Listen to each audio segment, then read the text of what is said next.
Ajo qëtësia jote gjanë shumë e një qëtësi putiniane të këtyre momente. Po do mundohet të jem asnjanë, sepse ky është parimi im, do me thënë. Mundon, po se bëra humor. Po është pjesë e propagandës. Bëra humor. Nga cili Rusia, do me thënë, sipas deklarimeve që bëhen nga Kremlini zyrtar, nga mas mediat ruse, nga opinioni publik, e ka përsëritur shumë herë që Rusia nuk ka shkuar në drejtim të perëndimit, por ka ardhur perëndimi në drejtim të Rusisë.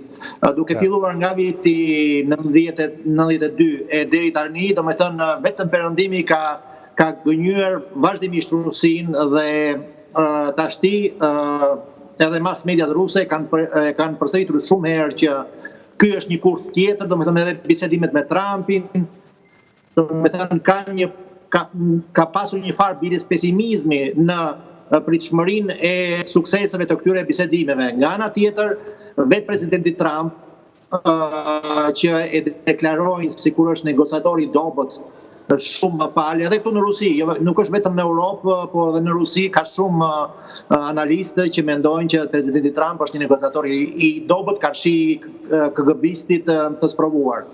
Në fakt, presidenti Trump është një strateg shumë i mirë fillt, biznesmen i shquar, dhe një biznesmen i shquar nuk mund të jetë strateg i keq. Po shumë e bukur të komplimentet e rusëve për Trumpin janë papara. Nëse papara. Të më thonë është biznesmen i shquar, është menaxher i sukseseve, normal. Po dashuri e madhe shumë. Po dashuri e madhe, do me thënë e kufizuar, conditioned love. E di qa thonë në Europë tani për Trumpin, thonë që ka bërë në New York dile me mafian italiane në të ndërtimeve në New York. Bile, gjithmonë e më tepër thonë, si shpegohet që ju bën një ofertë shumë e madhe imobiliare në Moskë.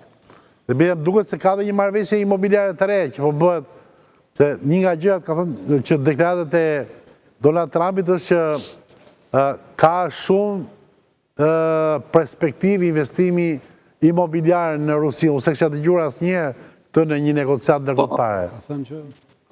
Jo, tani, bon. E ka thonë dhe për para, e ka thonë prapë. Për të joshur marrëdhëniet, për të punuar mbi baza shëndetshme. Që Trumpi de facto është ai Mr. Krasnov, që ju e keni shumë qef. Jo, nuk e besoj. Që është agenti KGB-s, jo. Në si mënyrë. Ju e keni qef. Jo, nga Rusia del me qef kjo. Del një oficer i vjetër i shërbimeve, thotë që se si e rekrutoj, edhe pas e thonë, jo, së shumë. Pa, gjitho gjutën e përgave e s'përkasin helmin. Dezinformacija. Dezinformacija, thotë Kicafi. E tha këtë i pari, që Gjoja ka qenë oficeri KGB-s në kohën e Bashkimit Sovjetik, edhe në qoftë se ka qenë për moshën që ka, do ke qenë në një ushtar në Kolive diku